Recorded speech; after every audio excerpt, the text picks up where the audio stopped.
Good afternoon, my lord. Good afternoon, Miss van der Westhuizen. Right, we have a panel this afternoon, I believe. We do, my lord. We have a panel of youth work practitioners representing organisations that are all members of YouthLink Scotland, who we heard from this morning.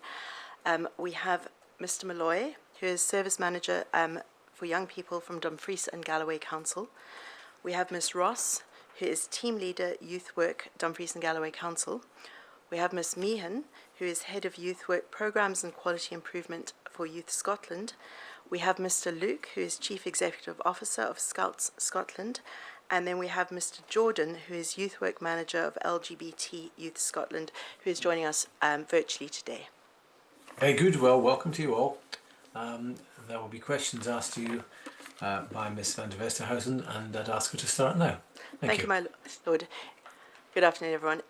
If I could start first by asking you in turn to each confirm your name, your role now and during the pandemic, and also to give a short description of the organisation that you represent, including approximate size of membership and the work it does.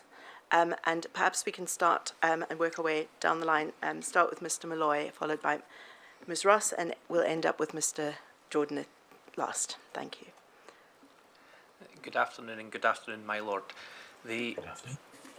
My role within COVID was as the Head of Communications for the Community Planning Partnership within Dumfries and Galloway area, but with strategic oversight for youth work services as well. And I'm Mark Malloy, currently and Service Manager for Dumfries and Galloway Council, now as their Young People Services Department. So it was a different role during COVID, but now overall responsible for their young people services. And in terms of the area that we cover, it's the third largest local authority area in Scotland in landmass size, with a population of approximately 147,000 people, and around 12,000 of those would fall into the age bracket of being a young person, as defined within the National Youth Work Strategy for Scotland. Thank you. Ms Ross. Yep. I'm Kelly Ross, and currently I'm the team leader for youth work within Dumfries and Galloway Council. During the pandemic, I was acting service manager for youth work, and also work within the same descriptions as Mark's just described. So, thank you very much, Ms Meehan. Hi, I'm Michelle Meehan. I'm the Head of Youth Work Programmes and Quality Improvement for Youth Scotland. Youth Scotland is Scotland's charity for community-based youth work. We've got a membership of over 105,000 young people across Scotland in 2,200 youth groups, and supported by a workforce of about 11,000 youth workers and volunteers.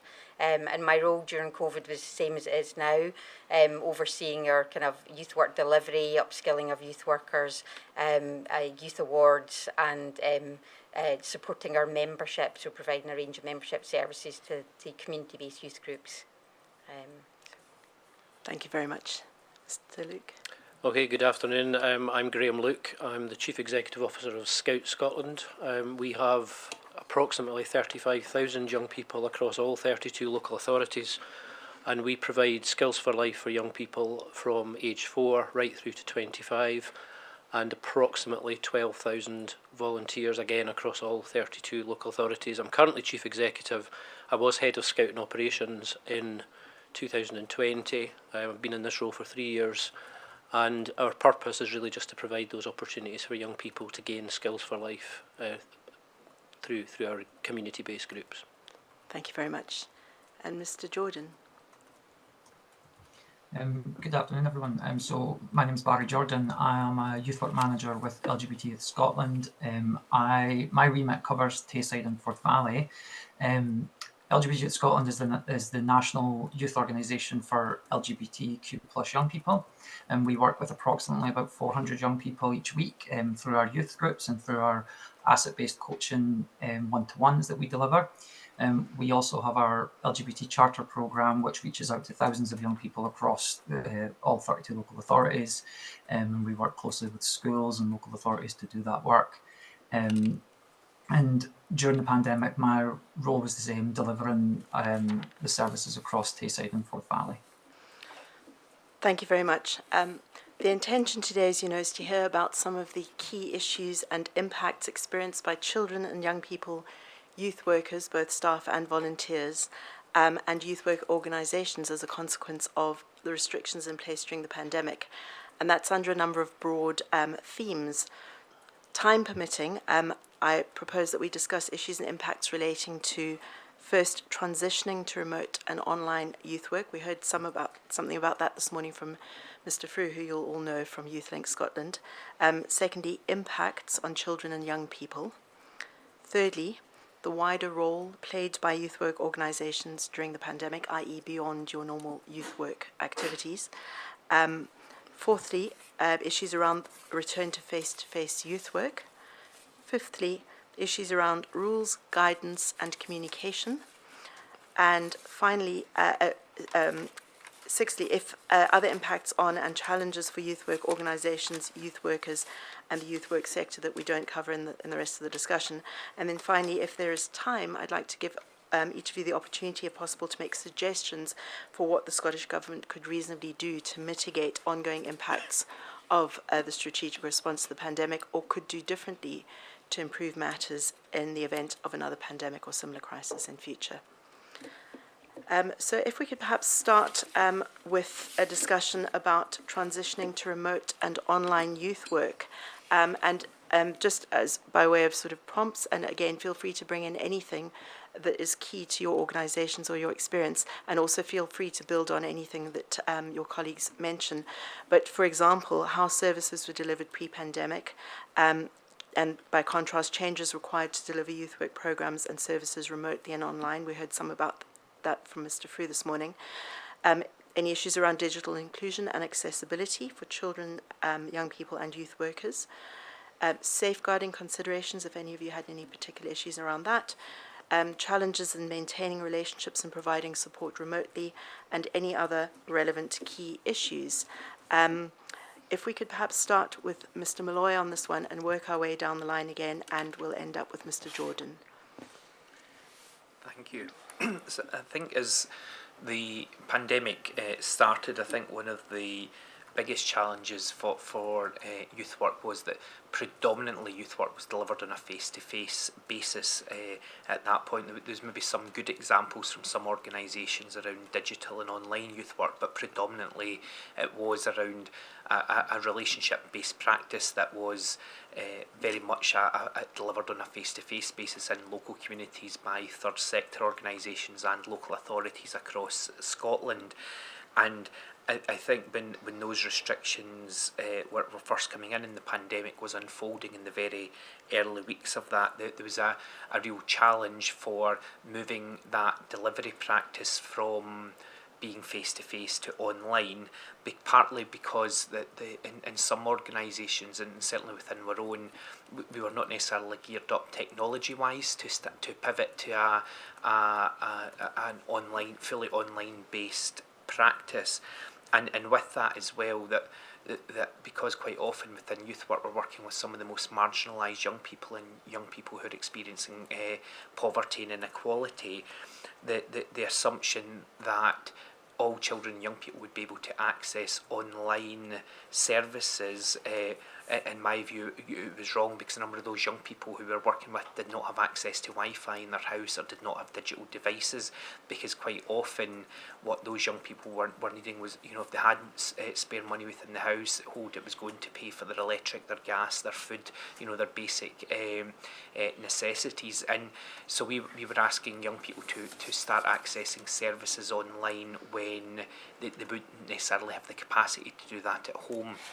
And I think that the online provision for us was very much around how we keep the relationships going and young people not to feel isolated, because I think it was a scary time for young people, and a lot of professionals were doing the best while they were still experiencing the same anxiety and the same challenges with their own family, but I know across both third sector and local authorities, staff went way over and above where maybe other professions took the tact of, you know, they didn't feel safe, or they didn't want to work with those young people, and maybe fully going to be at home until there was more guidance available from the government. But I know across Scotland there was youth workers whose first instinct was to go out and support those young people.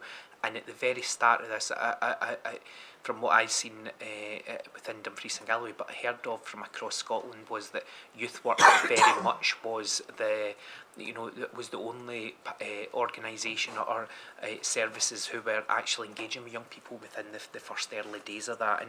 But I think the accessibility to that and access to devices, to tech connectivity, etc., was a real challenge that maybe wasn't resolved till later on in the pandemic through some of the national initiatives that were there. And the final part of that is that I think that there needs to be incredible recognition of how much and over and above youth workers in the widest sense across Scotland did in those early days of the pandemic to ensure that they stayed in contact with young people, and young people felt as though they still had a connection to those services. And I think as well testament to the staff across a number of organisations that did manage to pivot to online delivery, and in some cases within Dumfries and Galloway within 48 hours of our services being told that they had to close, we had an online offering for young people that was running 7 days per week in the daytime and in the evenings as well. Thank you very much. Ms. Ross, if we could come to you next. Thanks. I think just following on from that, I think, sorry, I'm full of the cold. Just to follow on from around the lack of devices and Wi-Fi for young people, one of the things that we found being in a rural location is that actually for a lot of young people it's really difficult to get Wi-Fi, maybe in really rural areas, maybe if you're living in farms or some of the other areas. So that was something that was definitely problematic for some young people, was even, and I know personally for me, it's an issue I have in my own house, is because it's an old building that it doesn't work the best that it could be. I think the other thing that was a challenge for people was that it was a new way of working with young people, so there wasn't necessarily guidance set up around how you deliver that in terms of keeping young people and the staff safe. So for example, you were maybe seeing a lot of online schooling that was happening, but actually what you were able to maybe identify is maybe where the teachers lived based on the background or things like that. So very quickly in youth work we had to develop guidance that kind of instructed staff and volunteers on how to keep themselves safe whilst delivering these services online for young people. So an example of that would be is making sure you couldn't see out of windows, or you couldn't see family photos in the background, sort of them safeguarding things that you wouldn't really think of when you're delivering in a physical building. I think one of the other challenges was around, again, I think just picking up on Mark's point, for some young people this was a really scary time, because actually for them their youth club or their youth worker is a lifeline. So that transition I think was really difficult, because the communication was quite hard and firm on it, so young people were scared. But it also then left youth workers dealing with it in a way that where they would maybe normally deal with a young person who was maybe really struggling with their mental health in a building sat in front of them, you have much more control over the situation because you've got them in front of you, you're able to have that open communication, whereas actually when you're doing that over the phone or online, that became much harder. So staff and volunteers were having to find new ways to maintain them relationships with young people. Thank you very much. Ms. Meehan, if we can come to you next. Yeah, and just picking up on those points, so that rapid response, so certainly with our member groups, like say within 48 hours people were up and running. Our training team were literally teaching themselves like how to do stuff digitally, and then like within a day or so we're then training youth workers and how to do that. Platforms like Zoom, technology, we're all very familiar with these things now, but it was unknown to most people. So there was a real kind of need for rapid learning, getting people the software. We also, with some of our kind of key funders, members, we set up a youth action fund. £75,000 was literally out the door within a matter of months. So the first grants were given within 2 weeks of the first lockdown. And again, that was going to individual young people for digital connectivity, for phones, for data top-up cards, very practical things that they needed just to kind of get connected and get engaged. And then following on for that, like well-being packs and things like that. So just very practical resources. And the youth workers were kind of sending out resources to young people, so that they could engage and connect. So, just in terms of, that upskilling, it was a huge thing. You think some of the big multinational companies struggled to get their workforces upskilled, whereas the youth workforce, with our very limited resources, we upskilled our own workforce very, very quickly. So I think that's a real positive that came out of it. But yeah, real diversity of young people, and like say the different levels of engagement, but most young people were offered some kind of lifeline, and it was a lifeline for many young people. Thank you very much. Mr. Luke, if we could come to you Yes, next. I won't repeat what I've heard already, because I think a lot of the points are the same for us, but I think the prominency on the importance of the relationship between the young people and the volunteers was really quite impactful. These young people are sometimes marginalised, therefore the relationship they have at school or with other parts of their life is often a negative experience. So having a positive experience with a volunteer on a weekly basis is quite a positive thing for those young people.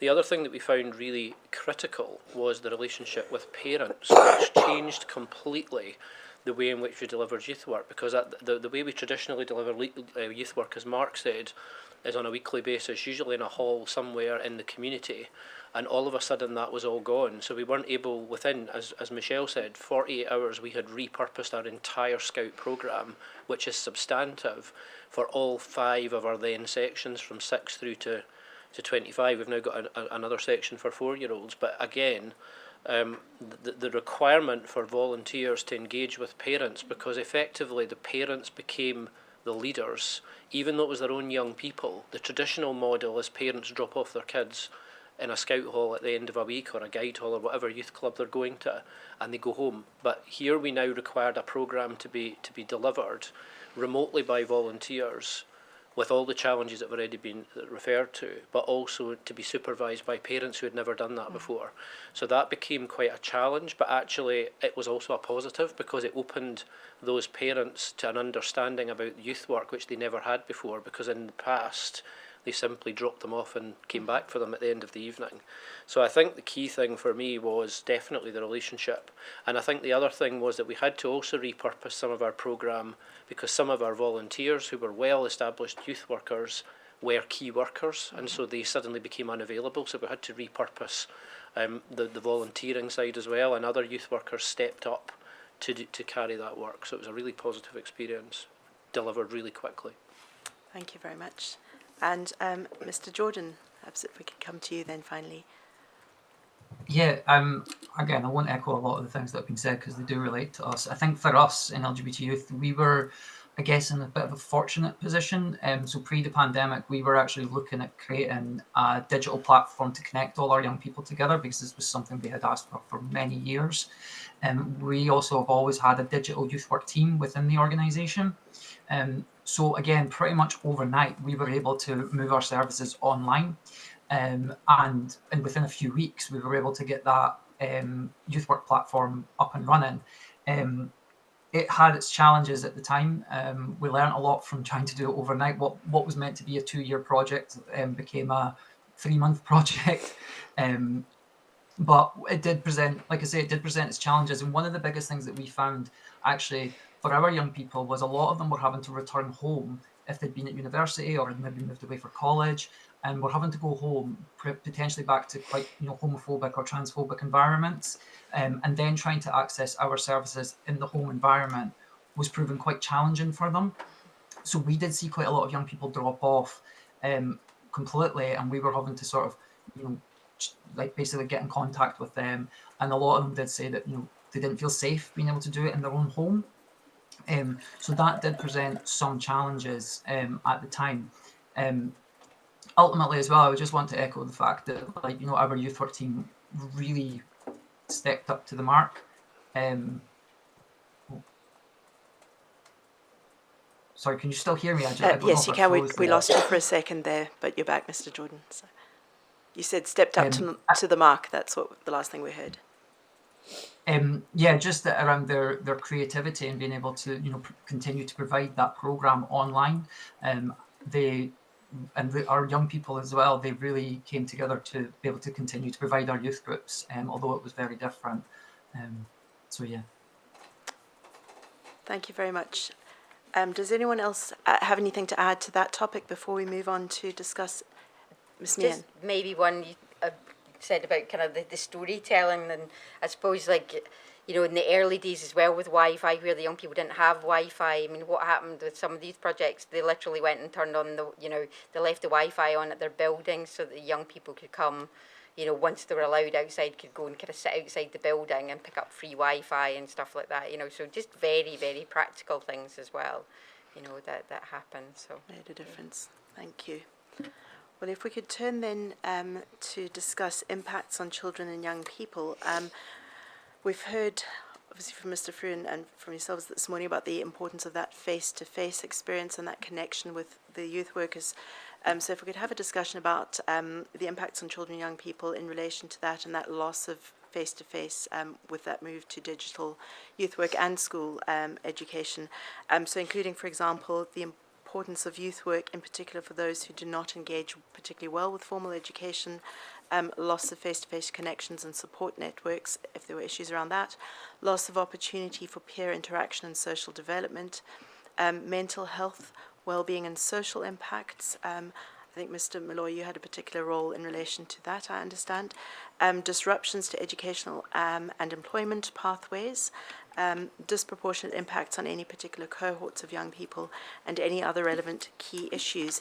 And perhaps, although I know mental health is your area, Mr. Malloy, if it could start perhaps with Ms. Ross and work our way around the table and come to you last on that. So Ms. Ross, followed by Ms. Meehan, followed by Mr. Luke, Mr. Jordan, and then Mr. Malloy. Thank you. Okay. I think in terms of impact on young people, I think young people's well-being, in every sense the way was impacted. I think for young people initially, that was around their physical needs. So for a lot of young people who we were working with, an example would be we work with a lot of young parents. Actually, at the point of the first lockdown happening, they were really struggling to be able to get baby formula for their babies, or maybe they weren't due a benefits payment until the following week, so weren't actually able to stock up on the supermarket shopping before they closed. And for a lot of our other young people who were in the similar position, where they're maybe reliant on maybe food parcels or food banks, or going along to programmes where there's food available for them to take home with them, that was a real concern for them at the beginning, was around how they were going to get their physical needs met. In terms of mental well-being for young people, that was something that we were hit with very quickly, very early on. Like I mentioned before, young people were very scared because for a lot of them, what they were hearing from the media was, you need to stay in your house or people are going to die. And that was a big responsibility for them young people. And I think it scared a lot of them. So actually what we then done very quickly was set up a phone line for young people within Dumfries and Galloway, where they were able to phone, speak to a youth worker. And sometimes that was a normal conversation. It was talking about Emmerdale or a TV show, but it was just to keep them communications going.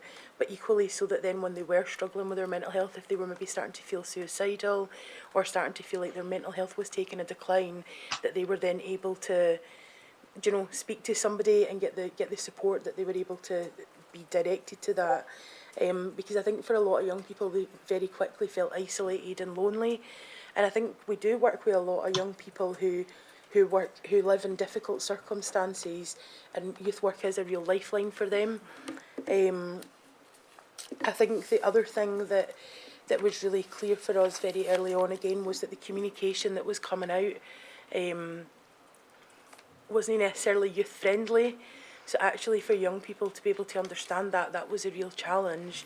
And we felt that was something that was part of our role, was making sure that young people were able to understand what this meant, what these people on the TV were saying, what that meant for them and their lives. So we then set up a weekly thing that we put on Facebook and Instagram and all the social media platforms for young people that then was giving them information. So whether that was around what that meant for their schooling, what that meant around whether they were allowed to socialise at that time, where they were able to go and get support and help.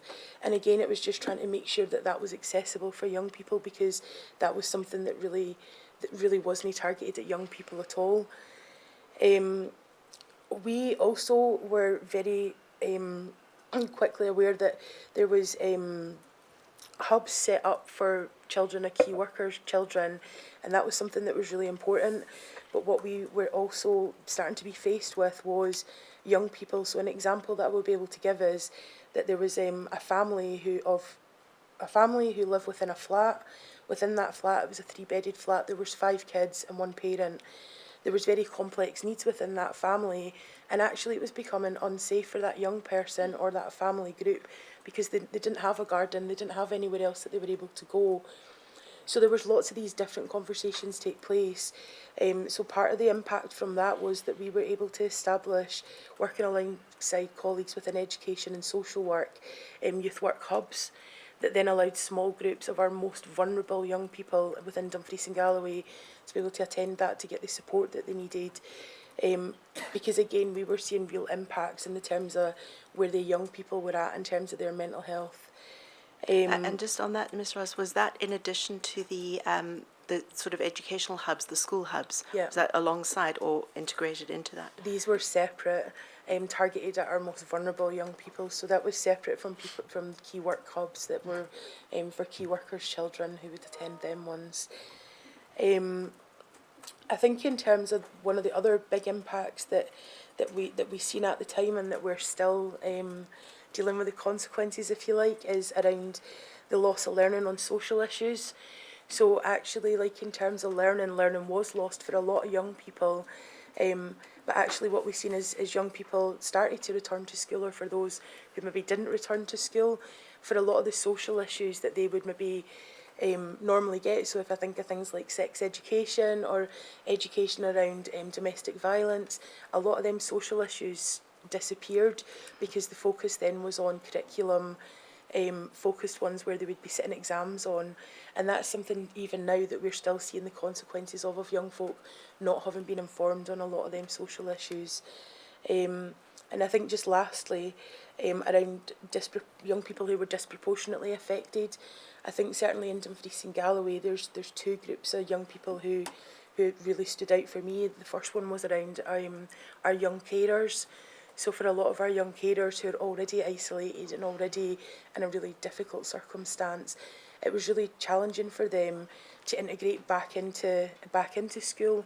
It was really difficult for them to integrate back into youth services, because they had that added fear, in particular for those who maybe had vulnerable parents at home who very quickly could become sick. So it was an added pressure for them. And the second one was around our gypsy traveller young people as well, who again were displaced during that time at points as they were moving and lockdowns came in, and they again were disproportionately affected. So. Thank you very much.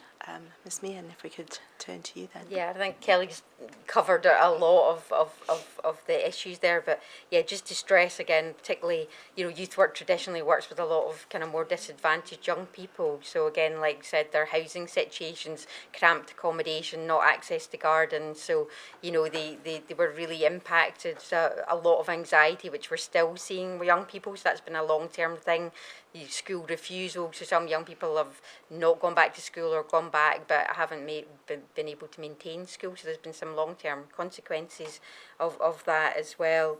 And basically, all that missing out on key transition points, young people, that primary to secondary school transition that youth work traditionally supports young people with, young people like that at school leaving age. So those kind of key transition points in young people's development were missed by a lot of young people, all the kind of outings, the trips, the residentials. So the loss of all those kind of social engagement opportunities, the opportunities to learn different skills and engage with their peers. So that was a huge impact, and in terms of the sort of mental health.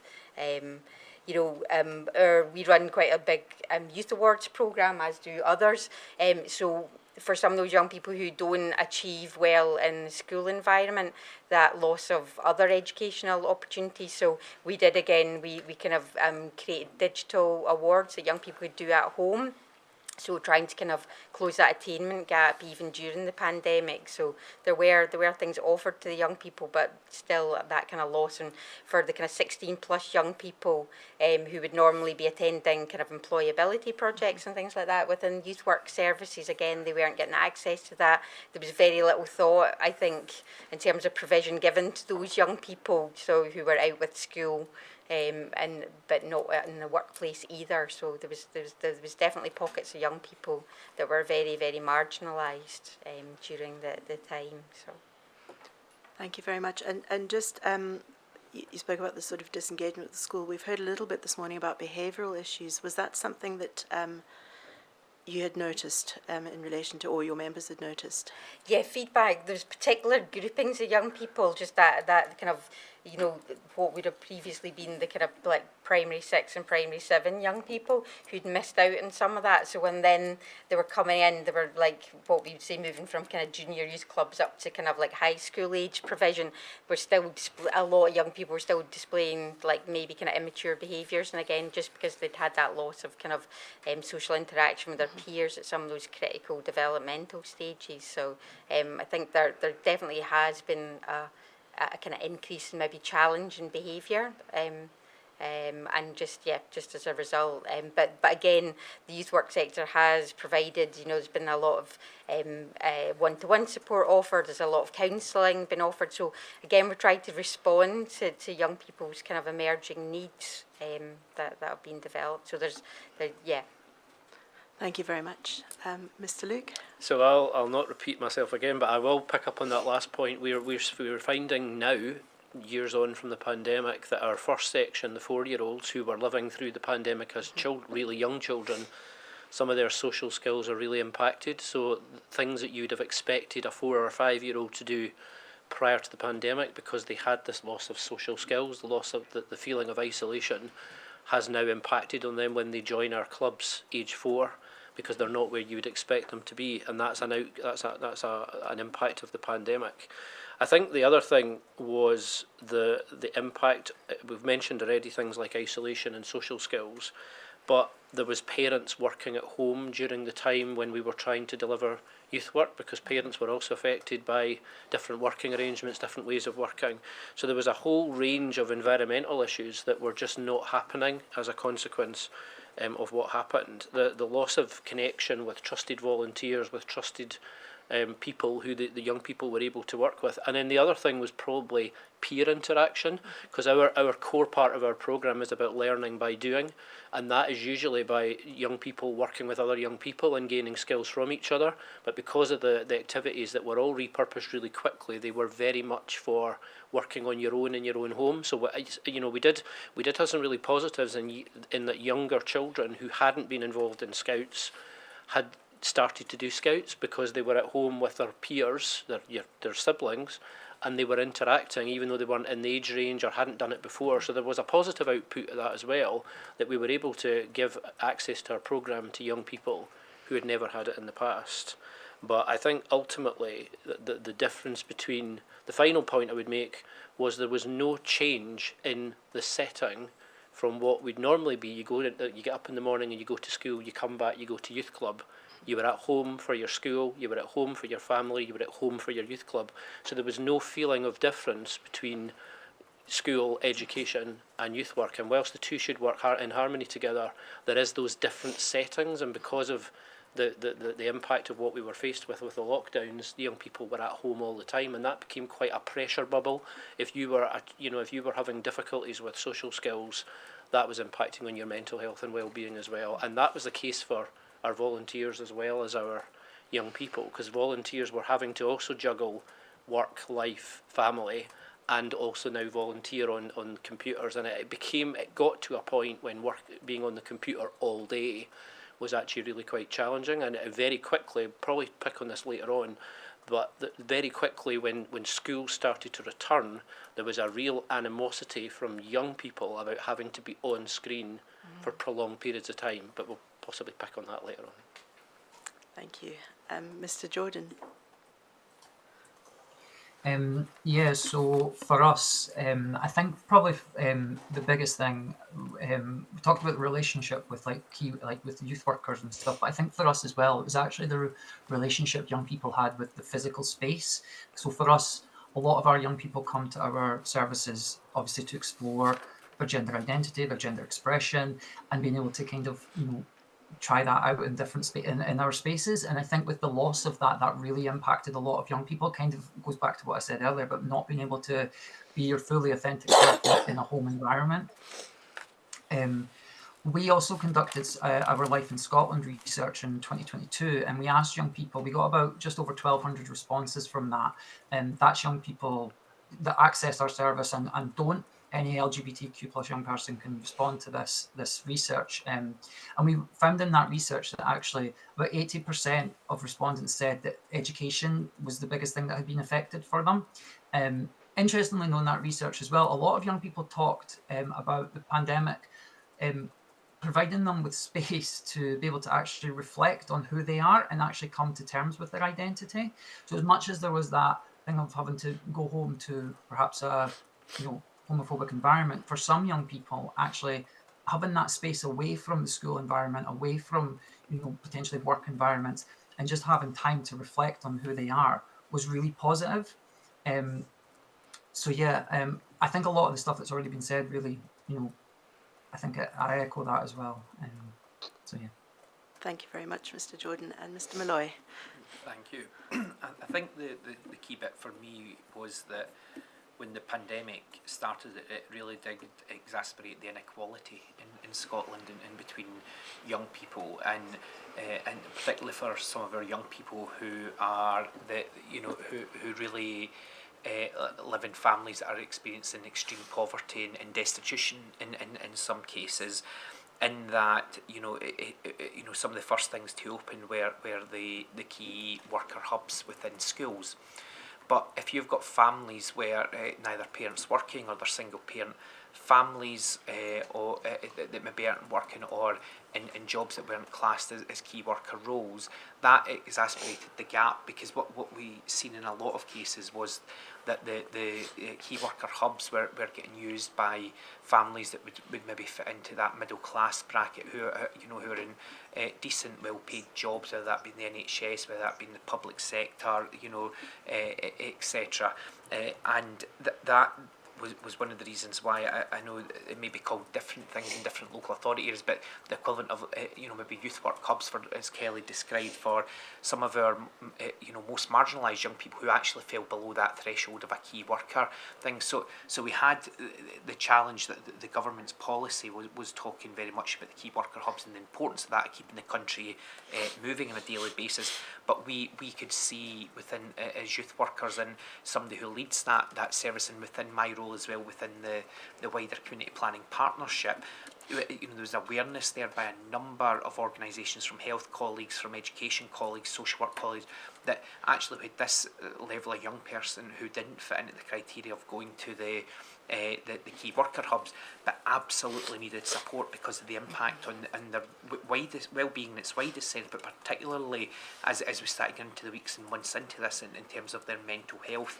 And I think a lot of organisations, both in the third sector and local authorities, put in place a number of interventions to try and support that. I would maybe say with hindsight now that potentially if we had something nationally that allowed us to support them, we could have had a consistent offering for children and young people across Scotland, because it was a wee bit of a postcode lottery depending on what was in offer in each area, with people doing their absolute best, but it did vary across the country. And then as schools opened, there's such a focus, as other colleagues have said, on the academic side of it, and that is important. But for a lot of the young people we'll be working within youth work, that even before the pandemic, they were not necessarily engaging with formal education or to go through formal qualifications. So it's other wider achievement awards such as those offered by Youth Scotland and some other national organisations we were delivering before the pandemic were then going to be even more critical to those young people going ahead. But at that point in time, that was still a million miles away, because those young people were not at the point of thinking how you sit down and get a qualification. It was about their basic needs and basic support. And I think that, there was examples across Scotland of work that focused on those young people and in their mental health and supporting them, whether that be through phone lines, whether it be through online provision. But I know that once you're allowed to reopen partially at the start, some of the most impactful work in Scotland, I would say, it came from the one-to-one support that was delivered by youth workers with the young people, because their schools colleagues were so focused on the academic part, because that's what was getting pushed by Education Scotland, by the Scottish Government, and probably by a number of them by their own families, and it was then left to youth work in a lot of cases to then pick up those young people that fell underneath that didn't fit into those categories of being high performers within schools, or those that were focused in academia. And I think that our youth workers, and I'm stressing it in every point, that it was within third sector and the council. It wasn't one or the other. I think at that point it was the first time I had ever seen us moving away from discussion about who was the third sector organisation youth worker, who was the council's youth worker. It was at the end of the day they were a youth worker working, and we hear the phrase about one trusted adult quite often in public policy at the moment. But to me, what that means is it's about the relationship with the young person, with an adult they can trust. And for a lot of our marginalised young people, that is with the youth worker, and that is where we're still seeing the impacts just now through behaviours with young people of all ages, and people wondering why we've got teenagers behaving in a certain way. And see, you're only need to go back 3 years to the pandemic, and in the brain development of those children, young people, to see why we've got the issues we've got now. But I think there was a number of positive interventions for mental health, but as I said, I think it was different in every local authority area, and I think that the support for those young people who experienced the most inequalities was exacerbated as it went, as the pandemic went on, and then as the pandemic we ended and came out of the pandemic. Thank you very much. The next on my list, but I think I'm going to skip over it, just conscious of time, and I don't want to miss out on some of the other topics. I had the wider role played by youth work organisations during the pandemic, and that was the services you offered beyond traditional youth work. So I think if that's okay, we'll skip over that, and we'll come back to it if we have time. But I'd like to move on now to return to face-to-face youth work and some of the challenges around that, including, for example, the lack of recognition of the value of youth work services that we've heard a little bit about already today, lack of parity between youth work and schools, which Mr. Frew touched on, and importantly, ability to access facilities and spaces for youth work activities, and any other relevant key issues, including what your particular organisations did to address some of those challenges at that time upon returning to, when everyone else was returning to face-to-face. I think if we could start with Ms. Meehan on this one, please, and we'll go around Mr. Luke, Mr. Jordan, Mr. Malloy, and Ms. Ross. So if we could start with you, Ms. Meehan. Yeah, I think one of the big challenges with the return to face-to-face work was when actually applied to youth work, because again there was quite a narrow focus of youth work as maybe kind of leisure or social activities, and not really full recognition of the role youth work plays in supporting the education of young people and supporting some of those welfare social work services. So there was an initial bit about which guidance, we'll come on to the guidance, but really where we fell into that, and when we could actually get back to back. So there was an extended period where we were allowed to do stuff outdoors, and that kind of went on longer. So by the time the schools returned, we in the youth work sector were still doing outdoor stuff. So there was some challenges around that. Again, just we're in Scotland, the weather's terrible. There's, and again, people were really creative with gazebos, doing stuff in parks, but again, no access to toilets and things like that. So there are a lot of real challenges. But again, people were super creative, created really engaging activities. As Mark said, that one-to-one one-to-one provision, walk and talk of very vulnerable young people, very early doors, doing a kind of walking one-to-one kind of counselling sessions, and then group work in the outdoors. So a lot of innovation happening. Things like hot chocolate and chill, but in a park, and groups making their own outdoor cushions and bean bags to sit on, so just very, very practical issues to do with that. But access to premises was a big issue then when we were allowed to reopen indoors. There was a bit of a two-tier system, so organisations that owned their own buildings obviously could open up and could have control of that and the sanitation and everything, but groups who relied on third parties, churches, local authorities, schools for their premises were very delayed in getting access back to youth work. So again, they were kind of in a prolonged period of kind of outdoor or digital youth work. And as Graham said earlier, young people got very disillusioned with the digital youth work the minute they were allowed back outside, so I think that was some of the key things. And just that, being able to kind of just do that gradual reopening. But I think just really a recognition of the different aspects of youth work. It's not just one thing. So there wasn't a full recognition of that. And was that by, who was that by, that lack of recognition by? I think by government, and in terms of some of those guidance documents that which guidance we had to follow, and we ended up with a bit of a matrix of where we fitted into certain things. If youth work was being delivered in schools, some of it could take place if it was in school hours, but then out of school hours it wasn't allowed. So there were a lot of anomalies that were there. And then just all the practical and the cost factor of reopening youth work, things like all the extra requirements for, extra cleaning, extra, not being able to use certain equipment, sanitation, all those kind of things were big factors for groups that, a lot of youth groups run quite tight budgets. So just all these extra costs that they incurred, and able to operate, and things like, when they couldn't share resources, so they were having to provide extra provisions so that each young person could have their own kind of like set of resources that weren't being shared across the piece, and then them all being cleaned down. So just very practical things as well. Thank you. Mr. Luke?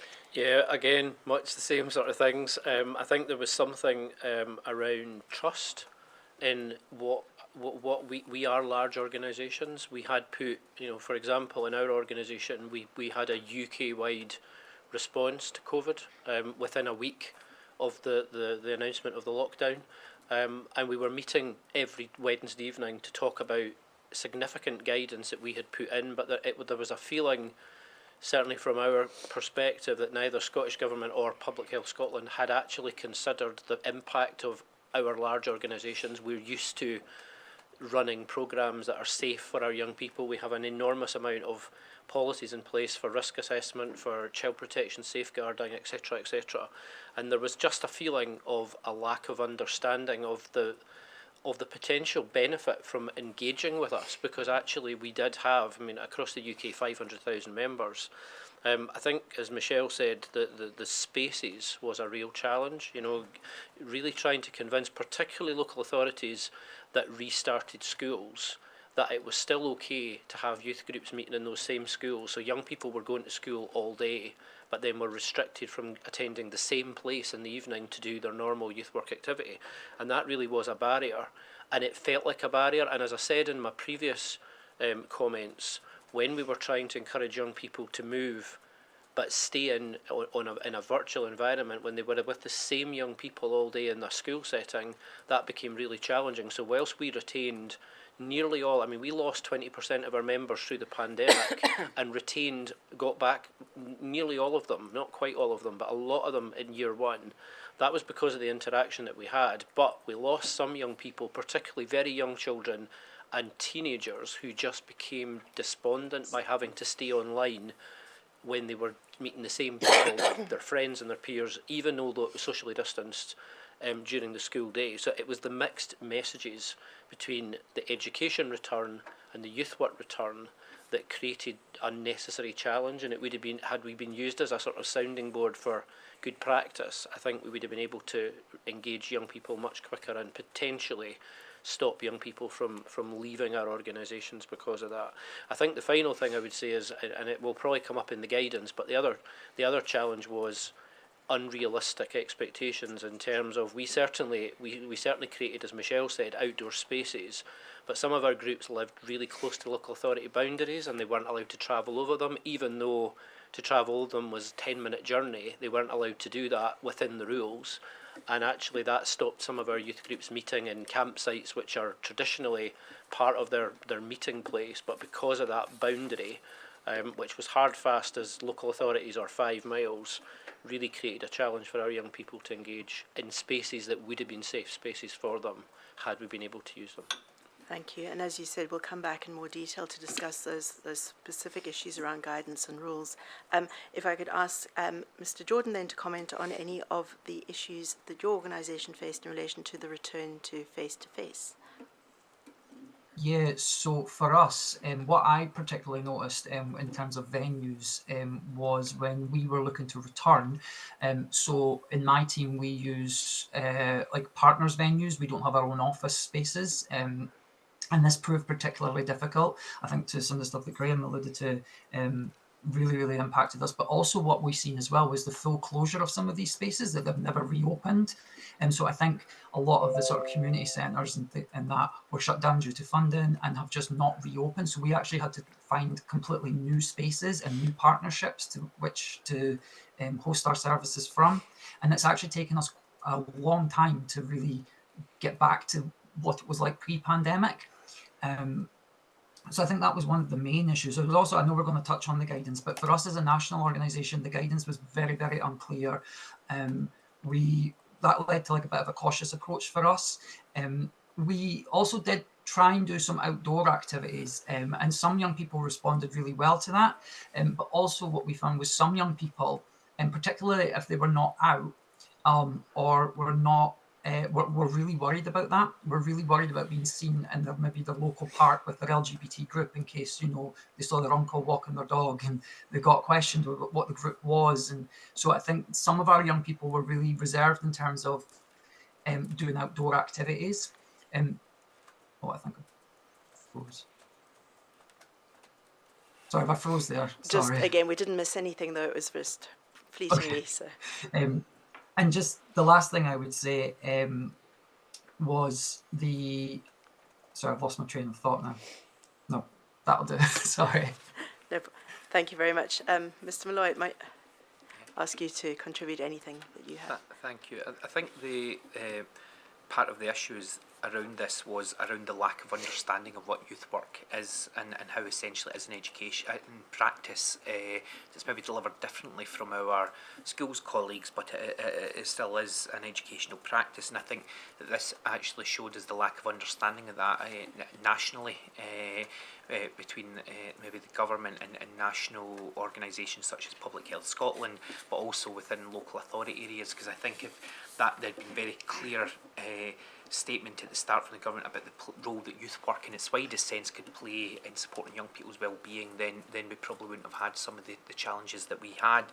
I think that I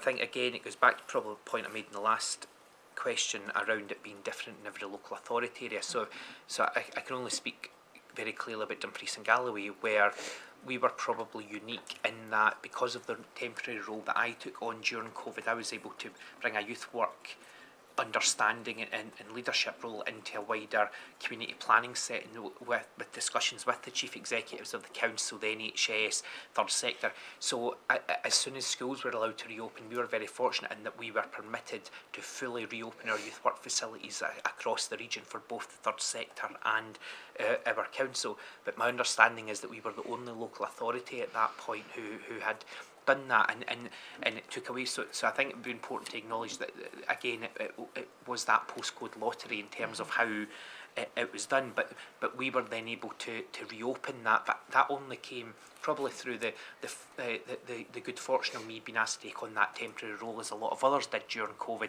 and being able to influence within that space. It was not because of a policy direction that came nationally, and also the trust that our senior leaders had around understanding what youth work was, because I was able to explain that and articulate it to them. But the challenge that still came with that was that there was a lot of funding allocated towards education to reopen around the requirements the government had, that whether about hand sanitising, whether about physical distancing, about signage. None of that funding at the start came to youth work in any sense from local authorities or within the third sector. So you were told you had to put in place A, B and C to reopen, but you were expected to do that within your existing resources. And from a local authority perspective, and I could only think how much worse this must have been for our third sector partners, that we were hugely fortunate in Dumfries Galloway that within the week of opening we managed to secure agreement to allocate £100,000 to reopening our youth workspaces. But that again was not common across Scotland, and it certainly wasn't common within our third sector partners. But it allowed us to open, and what it did allow was a number of other councils and third sector organisations to then use Dumfries and Galloway as the example and be able to point and say, well, if they're doing it, why are we not doing it? And I know of at least 7, 8 local authorities that were able to leave in money from their council, partly because local authorities were looking at each other to see what they were doing. So when people are able to point and say that D&G were doing this, it allowed them to lever in out those discussions and conversations in other places. But again, to me, it goes back to that was probably in spite of any policy direction that came nationally, and it resulted in a different approach across all organisations and local authority areas. Thank you very much. And finally, Ms Ross, on return to face-to-face youth work and any issues.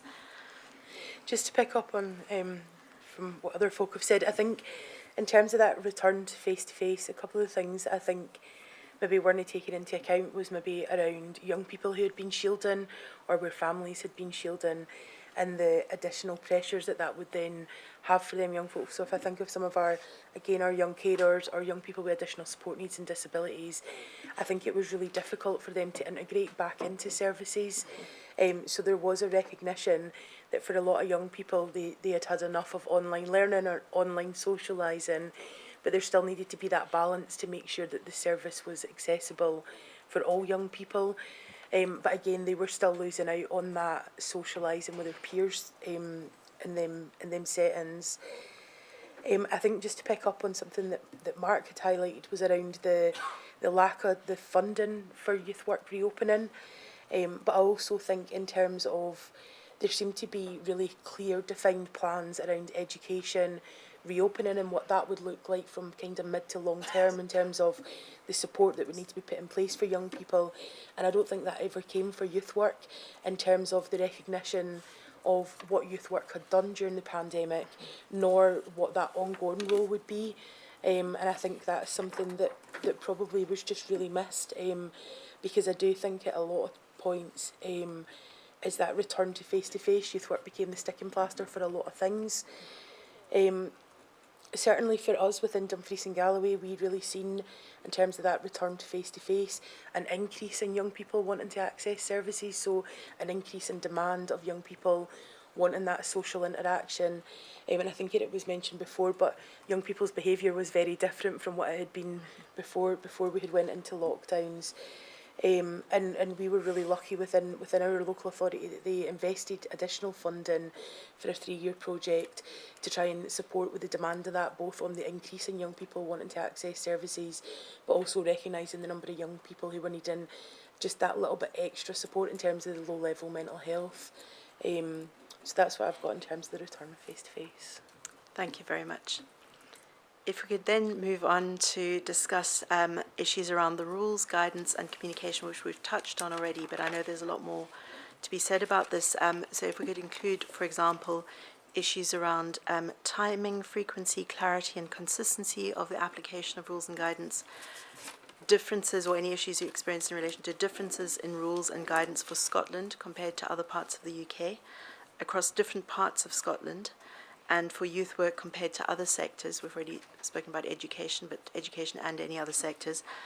The accessibility of rules and guidance and the extent to which communication was youth-friendly, communication of pandemic information more widely and specifically in relation to guidance, and practical consequences for your organisations of applying particular rules or guidance when delivering youth work, and any other relevant key issues around that. And if we could perhaps start with Mr. Luke, followed by Mr. Jordan, Mr. Malloy, Ms. Ross, and then Ms. Meehan. Thank you. I think the guidance was certainly an area of real contention for all of us, because we recognised the challenging environment in which any government was operating in terms of the pandemic, but we were all desperate to be clear about how we got our services up and running, and to do that in a safe environment. And I think Mark already said earlier around the challenge that we had from the public when we were doing outdoor youth work, particularly because there was a general message out that, you know, we had to socially distance, we had to be safe, and then suddenly a group arrived in the middle of a park in the middle of a town, and so the public really struggled to get their head round how that was safe. And we certainly had occasions where groups were challenged by going back and taking part in activity. I think YouthLink led the way in terms of making sure that any guidance that came out of Scottish Government was consistent for youth work, and there was a group of people, of which I was one, put together really quickly to try to determine what this looked like in terms of safe return to face-to-face scouting or youth work. But the changing messages from different sectors was really, really difficult to understand, and it was really hard to explain to young people why they could do something in one setting but not in another. So, you know, I think we've mentioned earlier the first iteration of the guidance was 15 young people outdoors in a space 2 metres apart. I've got these figures racked in my brain because we did find ourselves going through our own local towns counting young people. You know, it was that stringent, and people were concerned about were they following the right guidance. I think for me the biggest challenge was to take that guidance and then explain that to your own members, because almost as soon as the First Minister sat down on the weekly briefings, we were getting messages from our members. What does that mean for us? So getting to that clarity really quickly was really important. We certainly didn't feel that our organisations were considered as trusted partners in how to deliver safe youth work. And so I think certainly as far as the differing types of guidance, so for example, we have over 200 activities as part of Scouts, some of which are sports, some of which are adventurous, and no guidance, no matter what you did in terms of the guidance, was unique for what we did. And people clambered to find the bit of guidance that would suit their needs, but actually we had to then bring them back to the youth work guidance, which might have been completely different from what a sports club was being told. And if you were meeting in a church, then the spaces for religious activity was very different from youth work. So you had to almost on a daily basis look at the guidance and ascertain what that meant for our organisation. So I think in terms of then making sure that we then put risk assessments in place so that all our volunteers were following a safe practice was really important. I think in terms of the UK, we're a national organisation across the UK, and the guidance was different in England and Wales and Northern Ireland, and it was really quite challenging to try to explain to volunteers why they could do something in Scotland or couldn't do something in Scotland but they could in England. So, and then of course there was also the issue of cross-border work. So if you happen to be in Dumfries and Galloway, which is right on the border, then there was an opportunity for volunteers to travel across local authority boundaries, because that's where they live and they may volunteer in a different place, but they couldn't do that because of the rules. And then I think the final thing I would say is, I mentioned earlier about the local authority boundaries. There was some real challenge in terms of some of our national campsites are based in one local authority literally a mile over a border, but we weren't able to use them. And that was, you know, potentially safe spaces for young people. And I suppose my other point would be our national activity centre. So we have 3 national activity centres, but we have campsites all over the country, and again they all fell into different guidance as well. So having to restrict young people's activity and indeed our finances, because obviously these centres all cost money, so we were eventually able to open them up, but that took a significant amount of time and a lot of work in terms of which elements of guidance. And sorry, I've just thought one last thing in terms of the guidance. The final thing I would probably say is it became an absolute minefield when it came to looking for guidance, because you went onto the Scottish Government website and clicked a link and you had no idea where you were. So 1 minute you thought you were in the youth work guidance, and because the links were all live links to different bits of guidance, you had to really read everything, and then you had to decide, was that actually written for a youth work setting, or had it been written for some other setting, and the hyperlink took you into a virtual space. So I think a lot of our volunteers really struggled to be safe, and it did create some, there was people, as I think's mentioned already, there was people who were shielding, and they were very, very nervous about getting back into that youth work setting. So they wanted to be absolutely sure that the guidance that they were following was the right guidance and was going to keep people safe. Thank you, Mr. Luke. Mr. Jordan, would you like to come in on guidance, rules, guidance and communication issues? Yeah, so I really echo what Graham said. I think the guidance was very confusing. I think this led to LGBT Youth Scotland having a bit of a cautious approach. I think one of the biggest things was we felt a lot of the time that we were trying to explain to young people, as Graham said, why they could do this there but not there, why this group was able to do that in that school but not in that local authority, because young people talk to each other across local authorities. So I think it was very confusing. What I would say is that we were kind of left, and we really relied on, like Graham said, about the guidance from Youth Scotland. So the other thing I would say as well is that I don't think there was any, as far as I can remember, communication that was directly to young people to basically say, this is what you can and can't do, this is why. I think a lot of the time youth work was doing that job on behalf of the government, and I think a lot of schools were doing that as well, and was really trying to translate and make the guidance accessible for young people.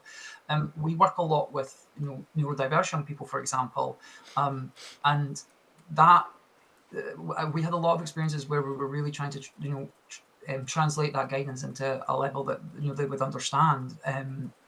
So I think, it felt very, very confusing and led to a very cautious approach from LGBT Scotland. Thank you. Mr. Malloy. Yeah, thank you, and I'd probably really echo the points that Barry and Graham said there, but I think for me that the role of YouthLink Scotland shouldn't be underestimated at all. I think all national organisations and local authorities were looking to them, and they really stepped up to the plate in terms of interpreting the Scottish Government guidance, but also working alongside the civil servants in the Scottish Government and the Public Health Scotland to try as best they could around the development of guidance. But it wasn't enough, so they were fighting against that, and I think that was something that the sector did recognise, that YouthLink did play that role. So when the guidance was there, I know across Dumfries and Galloway, a lot of particularly small community-based youth groups that maybe aren't members of national organisations were looking to us as the council to provide them with guidance. So then we had a group locally who then was reinterpreting the guidance, and it came out nationally how that would impact and apply in Dumfries and Galloway. And I suppose that the risk with that always is then that that somebody interprets something differently from what the intention is from Public Health Scotland is the lead professional in this, and around what that guidance means for our local volunteers and staff, because I think that there's two bits. I really completely agree with what Barry said there about the lack of guidance aimed at young people. There was nothing produced in a young person friendly format or aimed at young people. It was left to particularly some of the national third sector organisations such as Young Scot and YouthLink and Youth Scotland to reinterpret that and then help put it out. And I know that Young Scot did a really good job with that as well over that time.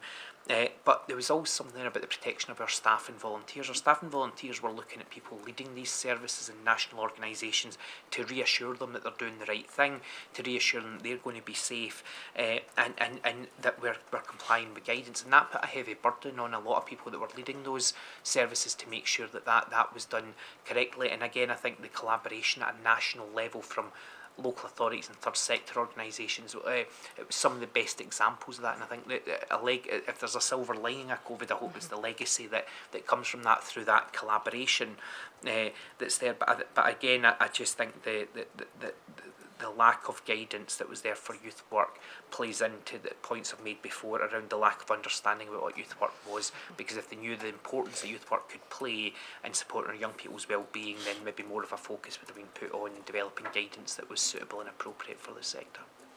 Thank you. Ms Ross.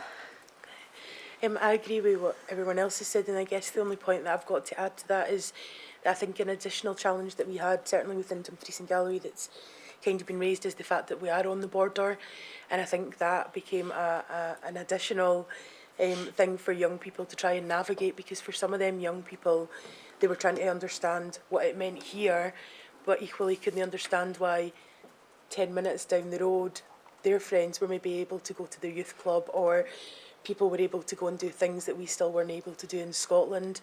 And I think that was something that maybe just hadn't been considered for those of us who are in them kind of border areas between Scotland and England, of where the difficulties of the rules being different were.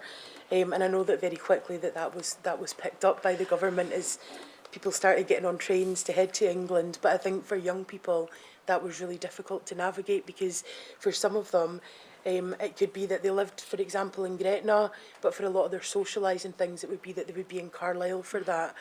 So there was kind of that part as well around having to kind of find the balance and operate between both sets of guidance. Thank you very much. And finally, Ms Meehan. Yeah, not a lot to add, but just I suppose that there was a wee bit of a delay in that initial youth work guidance, official guidance coming out.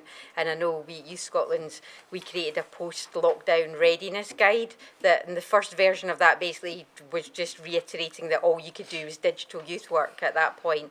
And then obviously as the phasing came in, and we took a bit of a steer from Youth Work Ireland, who had obviously produced that ahead of any guidance, official guidance being available in Scotland. So there was that initial delay, and in filling that gap, because when there wasn't any official guidance, people were kind of, in the absence of any guidance, were making their own decisions. And we had some instances where youth groups from, they're coming from a kind of point of wanting to help young people, but were in danger of actually breaching guidance, but because there wasn't any official guidance, they were making their own interpretation.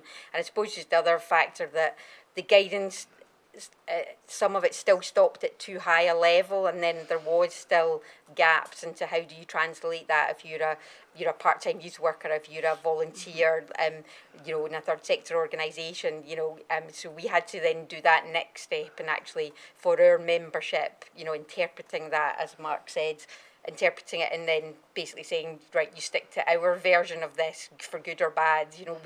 We've taken the responsibility of doing that interpretation rather than leaving it up to individual kind of workers or volunteers, because that's too much responsibility for them. Because there were still quite a lot of anomalies within that, particularly around things like transport, toilets, just very practical things. The amount of phone calls we got on a daily basis just about really practical issues, and people just wanting an answer. Can I do this? Can I do that? And us having to take some responsibility for that. So, thank you very much. Just one final yes. point there, and I think it relates to the UK-wide approach. We took the view of having a red, amber, yellow, green system, and the problem with that it did have a negative effect as well, because other parts of the country were moving into different stages of the guidance and allowing to return to youth work. But if you were in Scotland and you were in red and you weren't allowed to do anything other than digital youth work, yet England were in amber and were moving forward with 15 young people or whatever the current guidance was, that had a double effect, because the young people in different parts of the country were seeing that they weren't able to do things their friends were able to do, and that did have a knock-on effect. Thank you very much. I'm conscious of our time. We have just over 15 minutes left. We've got one more topic, which is the other impacts on and challenges for youth work organisations, youth workers in the youth work sector. But I'd also like to give you all the opportunity to say something about any potential lessons to be learned. So perhaps if I could ask you in this round just to comment on both. So just in terms of other impacts, we heard a bit about this morning. So it can include, for example, and not restricted to this, impacts on mental health and well-being of youth workers and volunteers, loss of youth workers and volunteers, disparity in approach to funding between local authorities during the pandemic, which I think Mr. Malloy has already touched on, and involvement in COVID-19 recovery planning, or any other relevant issues that you want to raise. But then alongside that, if you could have your second point being any potential key lessons to be learned. And if we could start this perhaps with Mr. Jordan and work our way around the room, followed by Mr. Malloy, Ms. Ross, Ms. Meehan, and then finally Mr. Luke. Yeah, so I think for us, our youth work team, I think trying to deliver quite complex youth work, and certainly with our one-to-ones, and trying to do that in your home.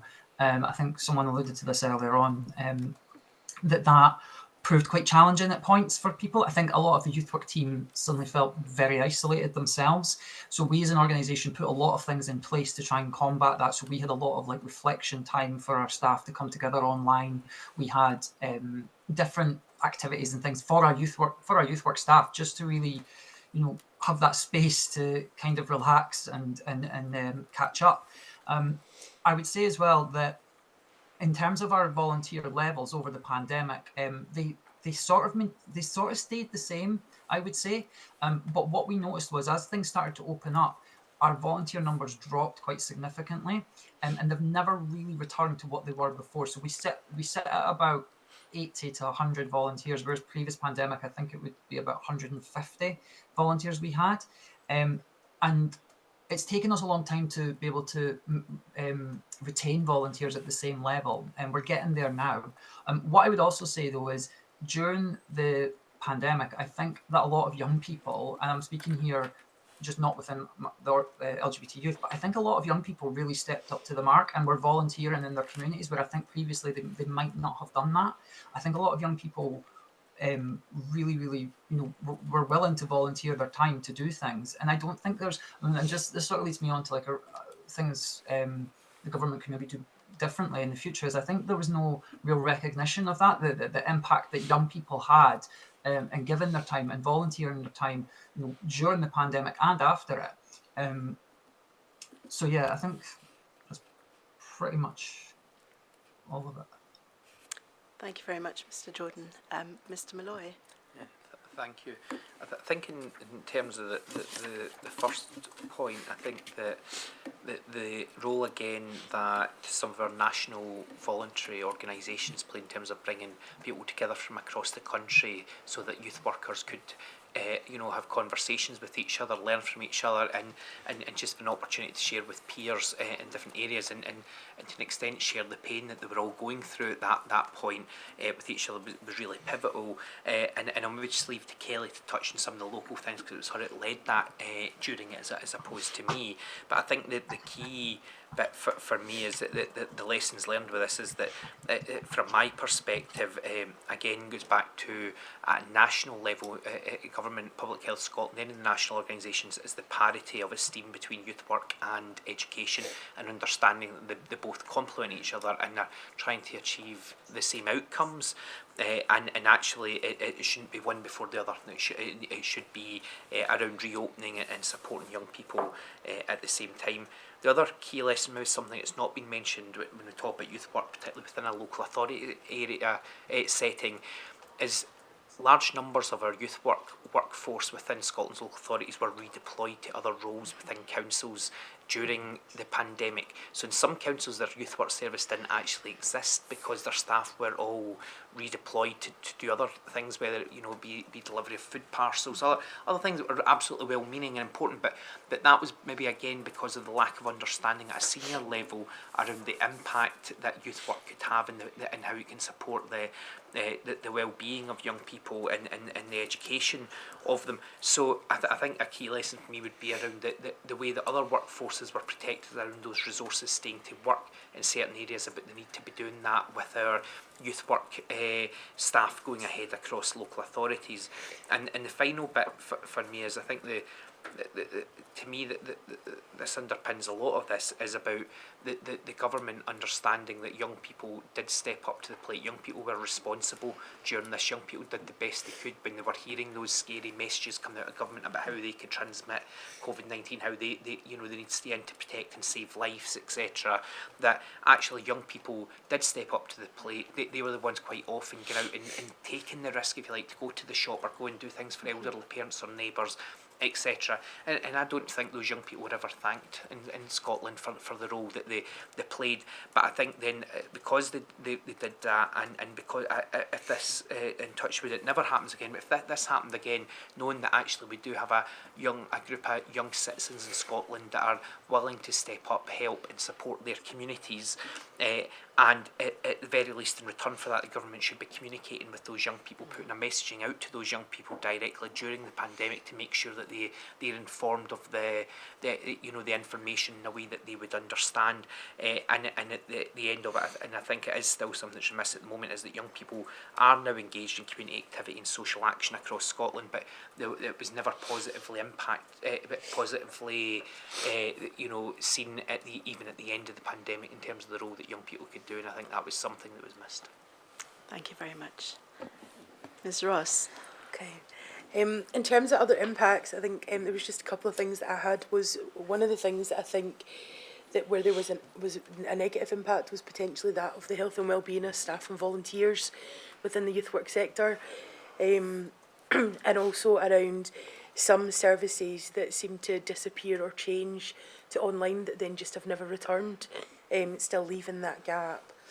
And I think just one of the other things around potential lessons is, I think like anybody who comes from the youth work sector would say that they feel quite proud of how the youth work sector responded during the pandemic, and I think that is because, like Mark mentioned before, there was training offered online, things changed really quickly, but I think some of that was never really recognised. It was never really recognised as a key service, or as a service that was having a direct impact on people or in our communities. And I think that potentially is one of the lessons that needs to be learned if, touch wood, if we're ever in this situation again, that youth work is seen as a key role within this, and also is able to support to make sure there was no communication direct with young people. Again, that's something that really needs to change or improve next time.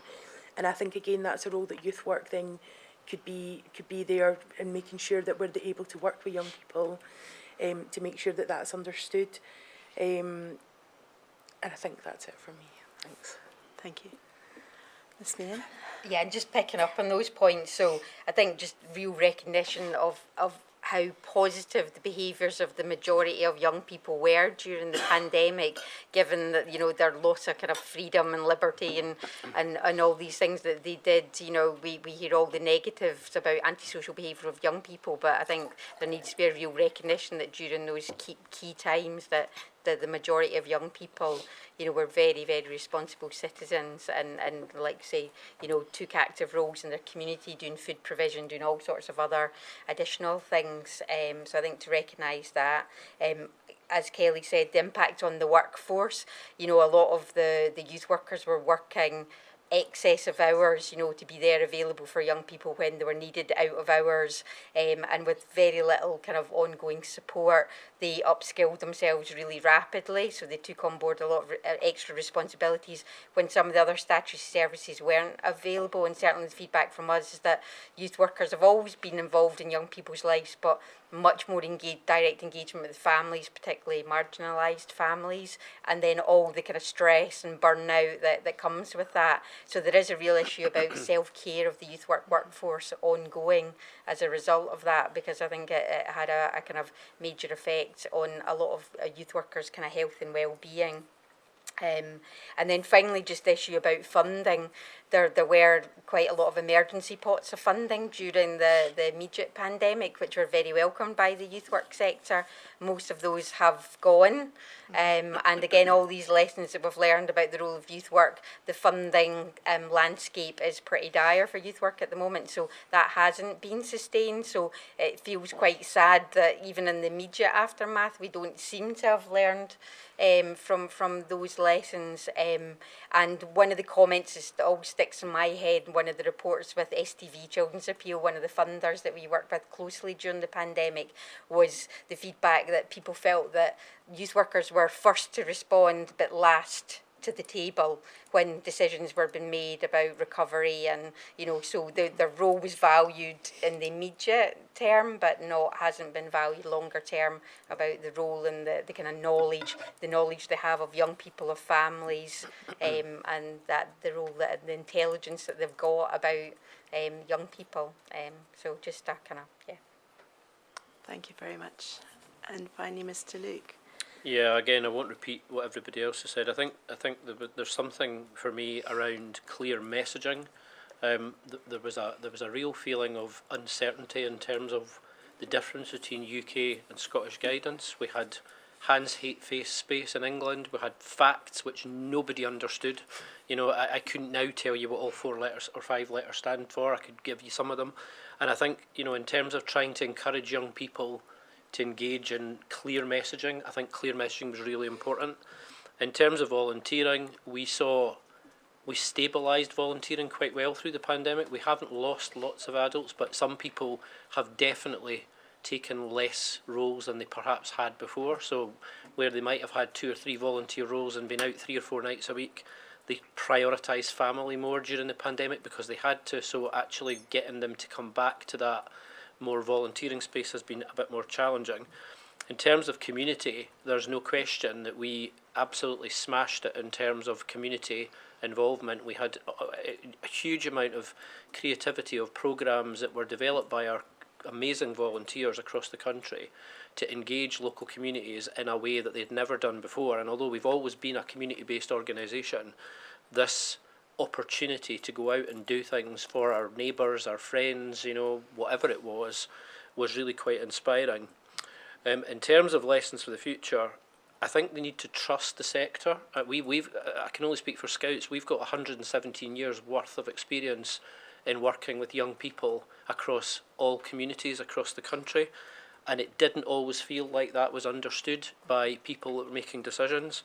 I think Barry made the point earlier, we need to engage young people in their society, and actually when we did that, and Michelle's mentioned that, some of the things that came out of these young people were phenomenal. They came up with the goods in what was a really challenging situation. They did go on cameras. I've got examples of young people in keep fit classes across their conservatories and houses in individual spaces because they were desperate to reconnect with their friends and family. So I think we have to recognise that, and the power of volunteering is a huge contribution to the economy. People volunteer across the country week in, week out. They add something which is rich to our country, and to recognise that it does feel, as Michelle said, that that's gone backwards slightly rather than forwards.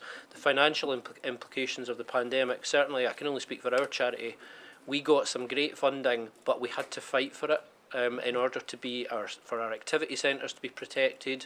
The outcome of that is that we're now seeing a really challenging financial landscape in the coming years, and that worries me because I think in 2022 all local authorities and youth work sector got access to funding for what was called the Summer of Play initiative, which was a fantastic way of getting all our young people outdoors after having been restricted for 2 years, but that funding's no longer there. So I think there just needs to be lessons learned that actually we've got a group of people who are absolutely committed across the whole nation to develop our young people in partnership with education, because not all young people are going to be academic, but actually to get them to positive spaces and give them those skills for life that they deserve, we have to be prepared to invest in that for the future. So I think for me the lesson is recognise the power of volunteering, the power of youth work as a positive contribution to society, because without it we are relying on just education, and not all young people are going to have that experience and have a positive output. Thank you very much. My Lord, we have 1 minute to go till our deadline of past. I understand we do need a short break, but not too short a break for the stenographers. I understand we can run straight into closing comments, which will not be extensive, but we need a few minutes to allow the witnesses to be escorted out. So perhaps I'll stay put and wait for... All right, I'm perfectly happy with that. How long do you want? Do you want 10 minutes or something of that order? I understand that Opus doesn't require a break at all. We just need a pause, essentially, to allow the witnesses out. Rather an imprecise measure of time, the word pause, but we'll never worry about that. Very good. To the panellists, thank you very much indeed. Thank you. And we will now take a short pause, whatever that might be. I'm not sure if you're going to be paused, my lord, or if you'll still remain in the room, but we'll wait to see. I'll sit quietly.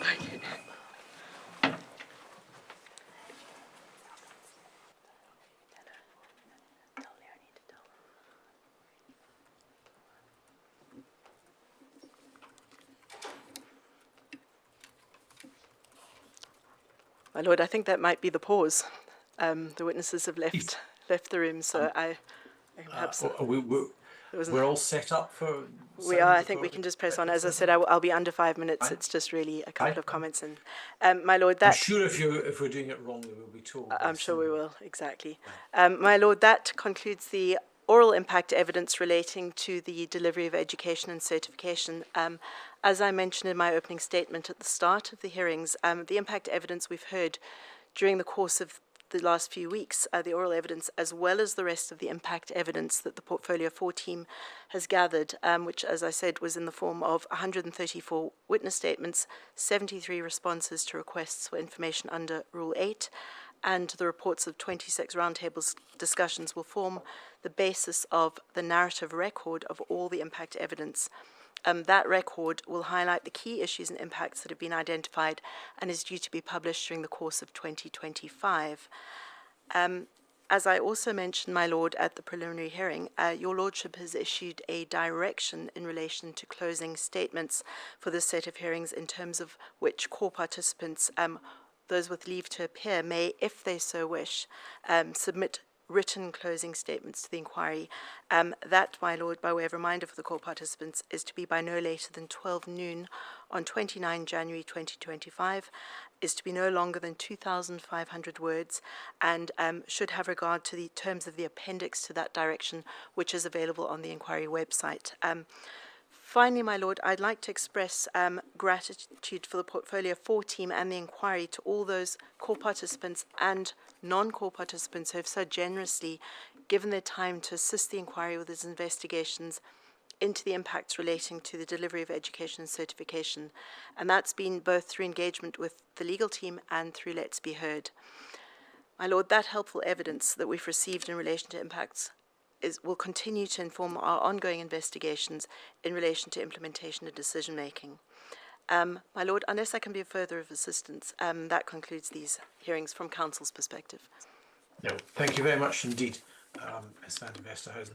I think all I should say at this stage is to both thank you and indeed praise you for the very smooth and efficient way in which these oral hearings were heard.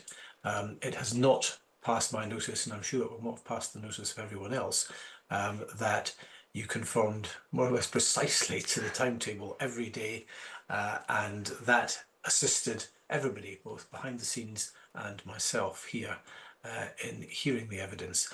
I'd like you to thank your junior counsel, who deserve credit also for the smooth running of these hearings, and to the solicitors team, who are not seen so much but work very hard behind the scenes to assist you in delivering the evidence that we've heard over the past 3 weeks or so. So thank you all. And that brings this part of the inquiry to an end. I'm obliged, my lord.